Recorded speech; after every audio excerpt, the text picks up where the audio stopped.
Hello, and welcome to the MX Group's webinar on Mastering Marketing Tech. Today we're going to have a practical discussion on how to tame that tech with a leading industry expert today in marketing, and we're going to be discussing a framework that we hope will help you move past the roadblocks you might be experiencing today, no matter where you're at on your modern marketing journey. If you have any questions throughout this presentation, by the way, feel free to type them in at any point, and we'll be getting to a Q&A section at the end. And we also should have you back to your day in under 30 minutes, so let's get going. I am Suzanne Martin, and I'm going to be your moderator today. Like many of you out there, I am a marketing leader and practitioner, and I've got about 25 years of that. Basically, working in large global organizations such as Motorola, and also lead generating hotbeds like startups. I've been in 3 of those. And today, I'm running marketing at the MX Group, and I get to work closely with a lot of the leading experts in demand gen and digital development, so it's kind of fun to be a marketer amongst marketers now. Now, through it all, though, technology has become increasingly important to run and measure all my programs. So, again, like you as a practitioner, it's what I worry about all day. And I'm glad to have Lisa here to discuss how we're going to make it easier to do just that. So, hey, Lisa. Hi.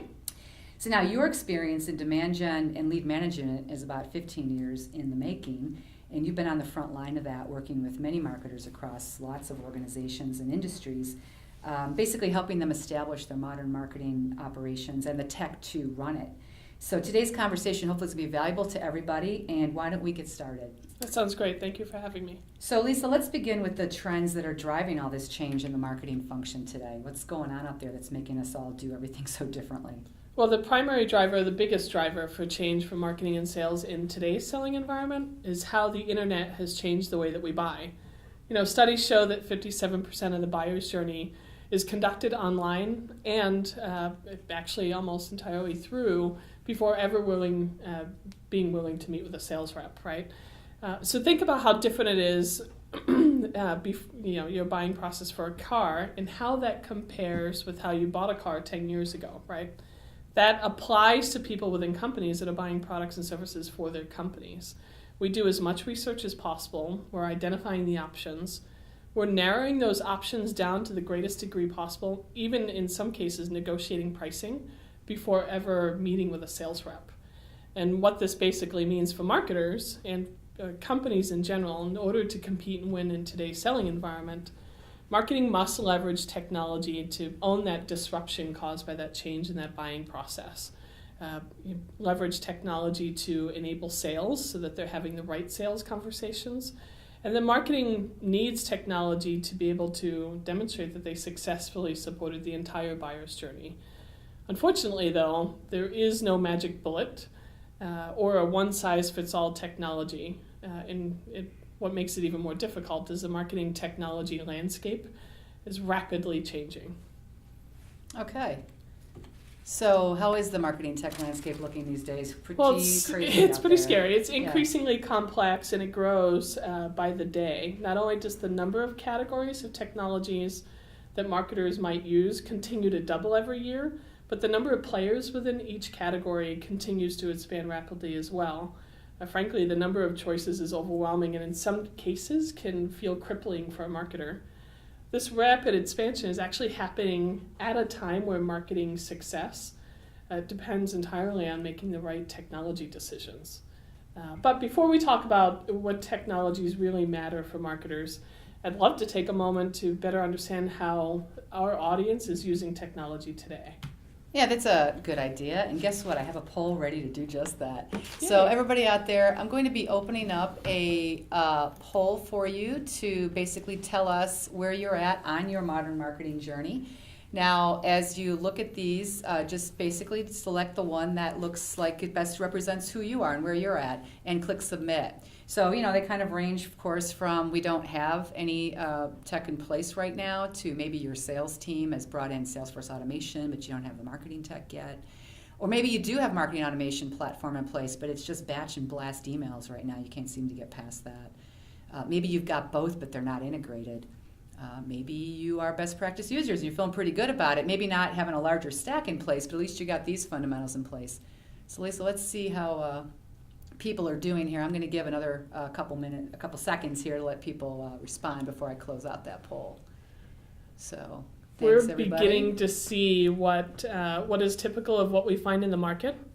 Some of you have made the investment in at least Salesforce automation and to some degree marketing automation. You might be looking for ways to maybe more fully utilize those tools or to get them play well with each other. And some of you are best-in-class users of marketing automation and Salesforce automation, but you're beginning to recognize that there are gaps between these two and looking potentially for guidance on how best to solve those gaps. And the great news is it's actually the point of this webinar. So Right. talk about that. Yeah. So great. So hopefully everybody can see the results on the screen here. So I'm going to get us back to the presentation now. So great. So now that we've talked about how you're using technology today, let's talk about how you get to ultimately where you want to go, becoming a modern marketer. What's really important to think about becoming a modern marketer, it's really an evolution, and think about that evolution in phases.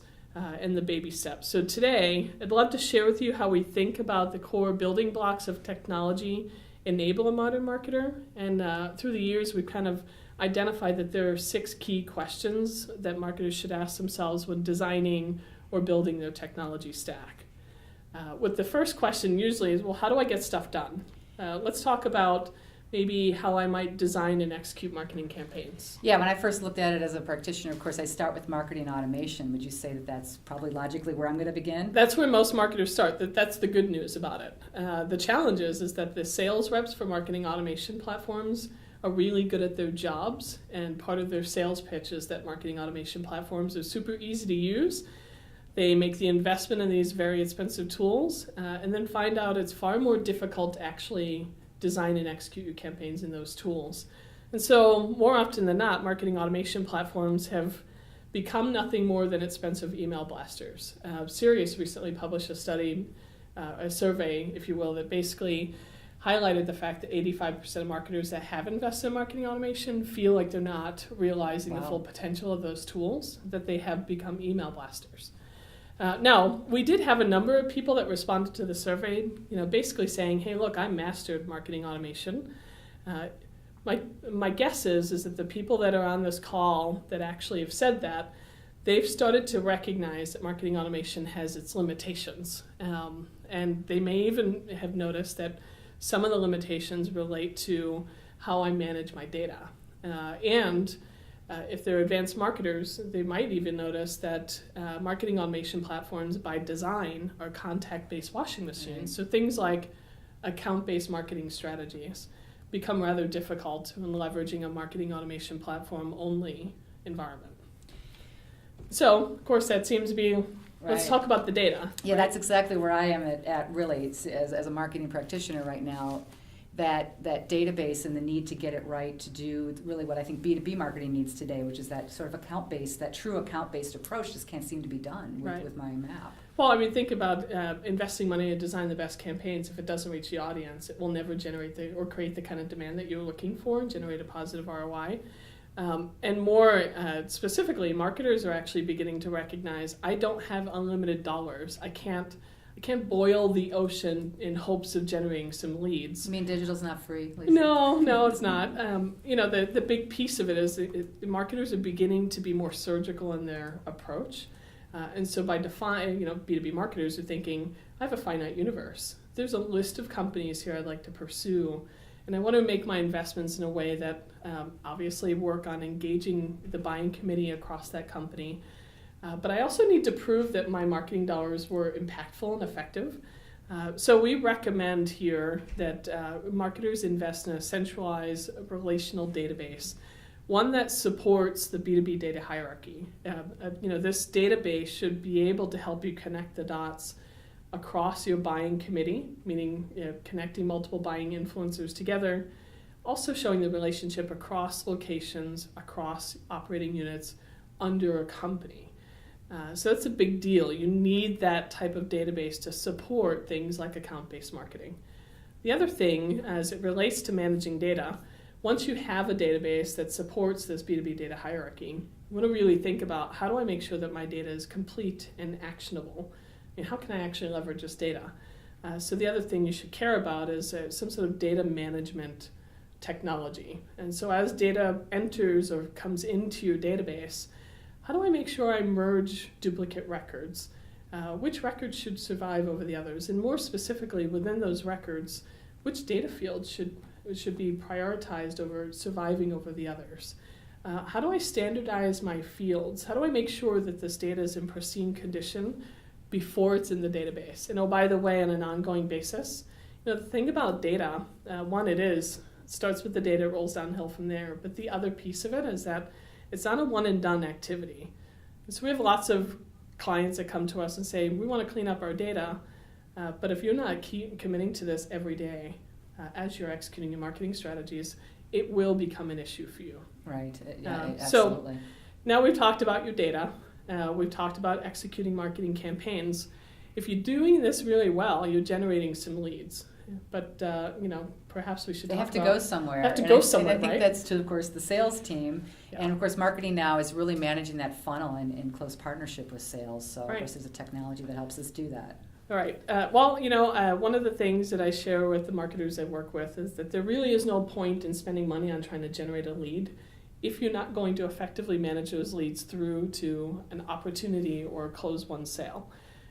Suzanne, did you know that 79% of marketing-generated leads never actually close? I find that shocking. I really do. 79%. So let's think about this. The majority of the dollars that marketers are spending to generate leads are completely wasted. In fact, think about all those nights you might have lost sleep, or you might have stressed about whether or not your campaign is going to perform and generate the leads that would demonstrate some sort of impact. You could save yourself all of those time and headache and just throw the money away. It would be faster. Now, enough preaching, I'll get off my soapbox, but let's think about this. The two big contributors to whether or not your generated leads will convert to sales opportunities and wins. The first is the time it takes for marketing to get those leads in the hands of the sales user that's responsible following through. The other is the information that you give to the sales rep so that they know how to actually follow up effectively on this lead. So invest in a Salesforce automation tool if you haven't already that will automate the assignment, routing, and distributing of leads to your sales users.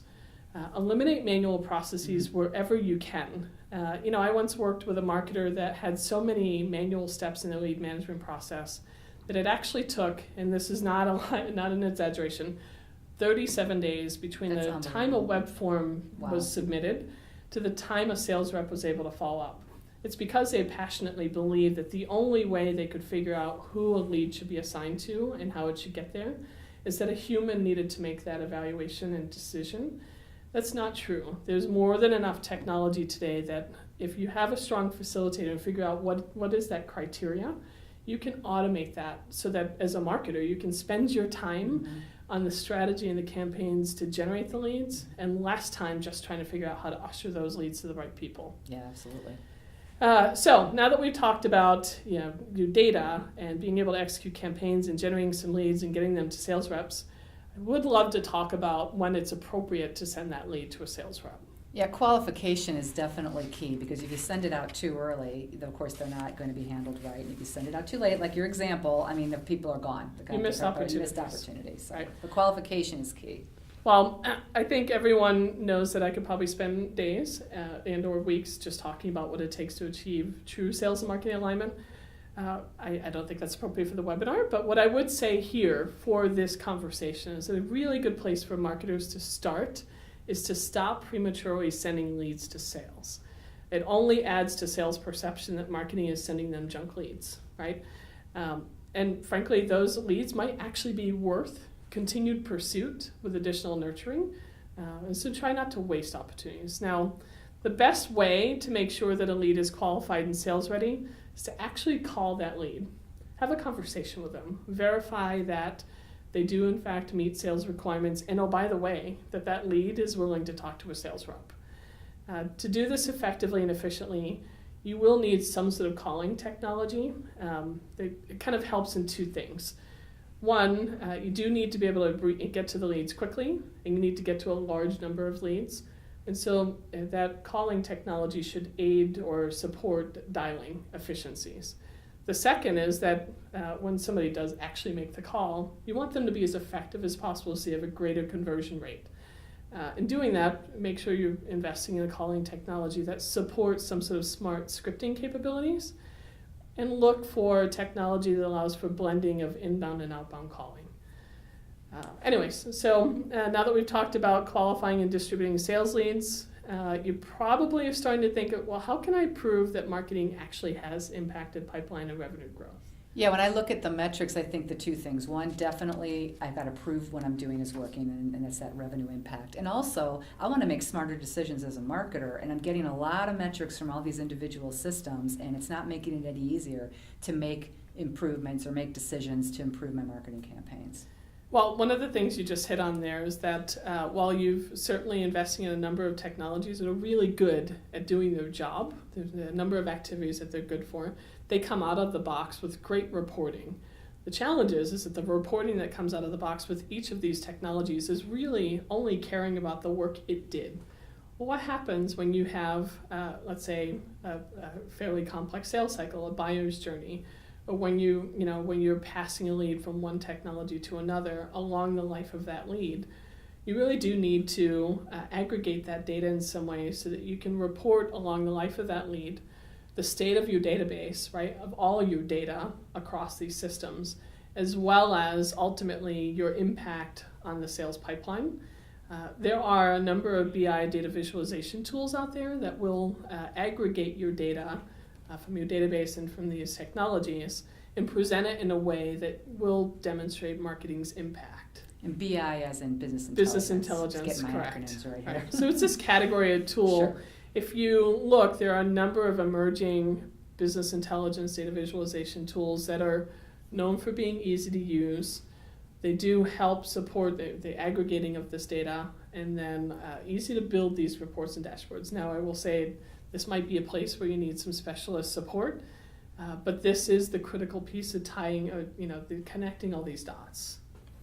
That's great. So again, we get back to data, right? So how do I keep this flowing? Now it's not just the contact data, it's the journey, it's what's happening, it's updating the system and keeping track of all this. How do we keep it all moving? You know, the thing about marketing automation and calling platforms is that they are really good about identifying when they have a record that's worthy of additional investment. So marketing automation has lead scoring capabilities to say, hey, I think this lead is super great and somebody else should be doing something with this lead. Maybe it goes to a sales rep, maybe it warrants a phone call, whatever that might be. But those tools inherently don't pull and distribute other technologies for records. So the marketing automation platform might say, I have this record that should go somewhere. It's not the thing that's going to transfer the record somewhere else. And so you'll want to think about some sort of data transfer technology. The great news is that there are a host of products or technologies in this category where not only can you automate the rules that would kind of guide and direct these records to and from different systems, it can also help you automate your overall business rules and workflows. And so just kind of think of that. You can get those two together. Here are some examples. The data transfer tool, you might have a condition where if somebody completes a web form, you want all web forms telequalified within an hour. This particular tool, this data management automation and workflow automation layer, could say, okay, in this, the business rule is that these web form submits need to be sent to the calling technology for follow-up telequalification call. Another rule might be that the calling technology has identified telequalified leads. These should be sent to sales. So that same layer would say, okay, I want this record and it needs to go out to Salesforce automation for a sales rep to follow up on. So that's definitely the thing that kind of connects all the dots, and it flows data from place to place. So I love the traffic cop analogy, Yeah. because for me as a marketer, it just makes sense that again, things are moving. You want to say stop, can't move forward until we make sure you're okay to go into this next application, etc. What's great is that this same traffic cop is the one that will stop data as it flows into the database. It will determine what's needed to transform that data so it's in pristine condition. And then it could also then direct records to and from different technologies. Yeah, so which is fantastic. It's a great addition to a technology stack. So Lisa, that is a great simple way to think about sort of a foundational view of the different marketing technologies you need to build out a core stack. And I'm sure we'd all say, well, it's always a unique view, right, of what everybody's going to need at the end of the day, and there's things that are more complicated than this potentially. But what's your take on that? What we've described today, we believe are the foundational elements of a modern marketer's tech stack. We know that they are just that. They are the foundational elements. And you will more than likely need additional technologies to support your marketing and sales strategies.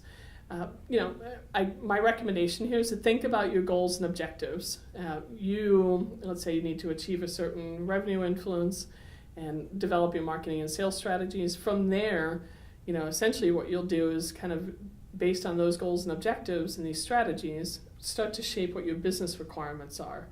Once you have those business requirements and those user stories, then clearly map out what your technical requirements are before actually selecting your technologies.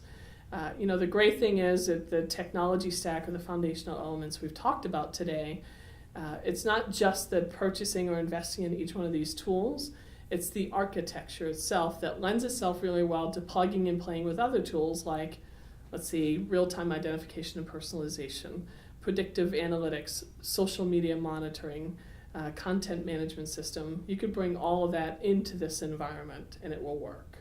Provided, again, that tool inherently wants to be played with. Right, and that you've got that marketing database that's sort of the single source of truth. Right, Correct. I like how you call that. You call that. I like that phrase. So that's fantastic. I think it is a nice view of a modern marketing tech stack, and that you've described it simply, because I think simplicity is hard to come by in marketing right now. It's an extremely complicated view that we all get as day-to-day marketers of what we're supposed to be doing, how we're supposed to be measuring it. Interestingly, our management looks at it maybe a little simpler, right? I think we need to do the same, at least in terms of how we want to get more proactive and act on the next steps. So I think what I'd like to do is open this up to questions. So everybody out there, if you have some questions for our resident expert, Lisa Cole, please send some in. Lisa, while we're getting some of those, I do have one. I know that we've talked a lot about the technology side of the story here, but when I think of the operations, I think of obviously all the specialized skill sets I need and the actual day-to-day running of it. I do struggle with that. How do I pull, if I'm going to start building out this stack, how many people am I going to need to run this thing?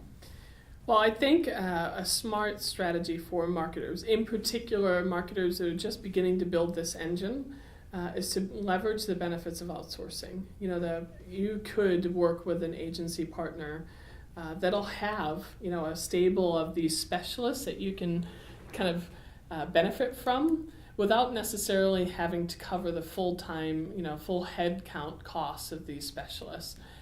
As you shape your strategies, build your campaigns, and start executing, it'll be very clear which skill sets you want to bring in-house.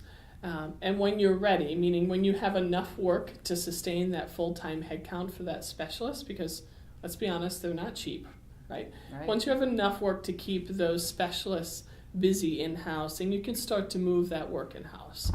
Any good agency partner that you work with will understand that part of their job is to help you get ramped up, build the business case to continue to either grow your team, extend your technology stack. They'll understand that's their role. Now, in time, you might learn that it's just easier to outsource it because there's less risk. It could be a hybrid but as it's well. You could even think of that not just in terms of the technology, but you could look at some sort of hybrid virtual extension of your team that flexes up and down based on the requirements of your business. And a lot of other functions in the business model are more used to that, I think, than marketing is when it comes to outsourcing, and that kind of a concept is relatively new. But particularly when it comes to the technology, there may be parts of it you just don't want to bring in-house full-time, and if you can work with someone that'll give you a fractional lease or some kind of a share on a tech stack, why wouldn't you think of that as an option? That's a great way to build traction. I think your management likes you thinking also of how you build the most optimal investment that you're going to get a return on, and you're going to ramp up quickly, et cetera. Management's going to care about you getting there faster and frankly proving yourself along the way to justify additional spending. The best way to do that is outsourcing. Yeah, speaking of which, one of the questions that came in was around, while these technologies can get expensive, how can I afford all this, especially with my management, looking at all this investment and how do I prove it? I think is what the question is. The person's there are asking. some obvious tools that right off the bat you'll want to invest in, and it's just you need some support in building the business case for that. Marketing automation is one of those. Salesforce automation might be another. But keep this in mind. There are agency providers that have gone down this path, built fairly sophisticated tech stacks that include all of these components, and you get to benefit not just from their buying power, but you also get to kind of lease space in their building. And then just like we were talking about the specialist skill set and hiring them internally, you could then move that technology stack or move your data to an internal technology stack once you've built the business case and prove that the investment is worth it. So another question, can one software platform handle all of the steps, or is it better to patch together best in class? This might be a best in class kind of. There are a number, here. I guess you could say there are a number of benefits of both approaches, but here's what after almost 2 decades worth of experience, there is no one tool that does all of this stuff great. There's usually a tool that has kind of expanded its capabilities out of one place. So for example, a Salesforce automation tool over time begins to add additional functionality that would support thinking of it as a marketing database, or that could be used for marketing automation. There are oftentimes lots of limitations to those add-on products and or services, and it becomes very difficult to use. And by the way, even the scenario I have in my head where they've added this functionality, it's not as seamless as you might think because they've done that through acquisition. So they've acquired these tools and tried to patch them together. So I would really go back to what it is you're trying to accomplish, identify the business requirements, the technical requirements, and then evaluate each one of these technologies along that list of requirements. My guess is you're going to find that there is no one tool that solves all needs. Anyways. So here's a marketing automation platform question. There are many different marketing automation platforms out there, right? Mm-hmm. So what specific platforms have you seen are better? Which ones stand out and why? You have any perspective you want to share on what you've seen? I can certainly share. I think this is going to be what I consider to be one of those trick questions. There is no right or wrong answer to this, but here's what I can offer. I've evaluated marketing automation platforms for use by an individual client. I've also evaluated marketing automation platforms for use by an agency that might have a number of different stakeholders. I would say that based on those use cases that you have, these tools are either designed to support the functionality that you need and or might be priced in a way that's more conducive to your business. For example, we have selected Marketo for a number of reasons because it supports the unique needs of front-end developers as well as those marketing automation specialists that may not have HTML experience, right? So thinking about that, I needed the flexibility for both. It also happened to be that, the way that they tend to approach pricing was conducive to our agency environment. But we have a number of clients that come to us with HubSpot, even Pardot that was added to their Salesforce.com environment in Eloqua. And in those cases, those decisions make sense for their business. Thinking about Pardot, its pricing model is designed, and the functionality, the use of it, is designed for a new marketer that has limited marketing dollars, a small database size, and they just need it to be easy to use. So they're not really worried about very sophisticated lead scoring or the ability to support needs of technical versus non-technical. Yeah, and if I could add on that, I think the needs-based view, which is so important, you mentioned it earlier. Think about your business needs, think about your marketing needs. So when you're having a conversation with the vendor, it's not driven by their features. They're not talking to you, you're telling them. And as a matter of fact, May 4th, we're having a webinar with Serious Decisions. And we're going to talk about how they recommend that all of us as marketers look at needs-based requirement setting, so that when you sit down with those vendors now, you are picking the right tools. Because, for example, you could have a very channel-heavy environment that might skew your automation decisions towards one direction. You may need, again, like you said, certain feature set that one carries over another, and then it will become the right decision for you. I mean, even something as an operating philosophy as a marketer, you might believe fundamentally that inbound marketing is the way to go and you want to focus on that. Well, guess what? There is a marketing automation platform whose focus and belief in the world, the reason why they exist is because they want to enable marketers that believe inbound is the way to go, versus you might have someone who frankly needs to activate the market and they believe that being able to not be restricted so heavily to the inbound philosophy, they might go with a Marketo. So that just It just really depends, come yeah. down to what your unique needs Right, are, right. and make sure that you vet, because frankly, all of them have a great story to tell. They all have a very long list of features and functions. You certainly need a compass to guide your decision. Great. So here's the last question we've got today in our time frame. Now, is it your opinion? Is it better to hire an outside business analyst to get the requirements done due to their objectivity, or does it help to have, as I finish scrolling down the question here, does it help to have a BA who is familiar with your business? So, what are your thoughts on that? I think, I think what makes business analysts unique and strong is their ability to question why it is that you'd like to do what you want to do. So I'd be surprised if a strong BA that isn't in your business and familiar with your business would be any less effective than an outside BA. Now, again, that's just my opinion. Sure, no problem. That's what they do, right? Yeah. They're teasing out the purpose. why. Right. And then being able to kind of really break down the business requirements and translate them. So, great. Anyway. So that actually is the last question asked, and it's perfect because our timing comes up to about 30 minutes here. So I want to thank everybody so much for joining today. We hope that answering these 6 questions for yourself will help you map out your modern marketing journey. Just a reminder again that May 4th we will be having the next webinars with serious decisions. We'll get that information out to you, as well as sending you links to today's webinar recording in case you want to share that with anyone, and also an ebook which further gets into some detail. It's a quick read. It's great, and you can share that in your organization as well. Lastly, we are sponsors at both the Marketo and Serious Decisions Summits coming up here in May, and if you're going, we do hope to see you there. So have a great day and happy marketing. Thank you for the time.